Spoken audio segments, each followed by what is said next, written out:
Japanese kicked off the game with explosive attacks in the Pacific and Indian Oceans. The UK fleet in Sea Zone 35 was completely wiped out by the Japanese Navy, who took no losses of their own. Further east in the Pacific, an American aircraft carrier and destroyer was sunk at the cost of one Japanese submarine and fighter. Whilst the Japanese forces made ground in China, Soviet forces prepared for an imminent German invasion of the Eastern Front. Soviet troops launched a surprise attack into eastern Ukraine, where it seems the Germans were caught off guard. 2 German tank divisions were wiped out, along with 2 infantry and 1 artillery division. The Russians lost just 1 infantry. However, the Germans struck back, and with devastating effect. An overwhelming force attacked Karelia SSR from all sides, smashing Soviet resistance within 2 rounds.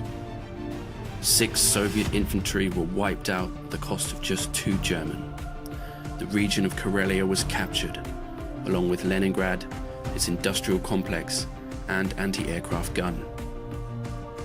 A second German army has amassed in East Poland and looks ready to push further east. The Royal Navy was almost completely destroyed by the German U-boats and Luftwaffe. Just 1 cruiser and transport remain off the shores of Canada. In response, the UK builds an industrial complex in India and begins to launch strategic bombing raids against Germany.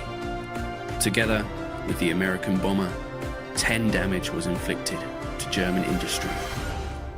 The pesky Italians made ground in the Mediterranean by capturing the undefended Gibraltar.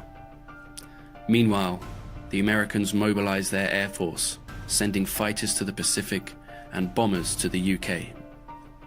The aircraft carrier sunk during the Japanese attack in Pearl Harbor was replaced.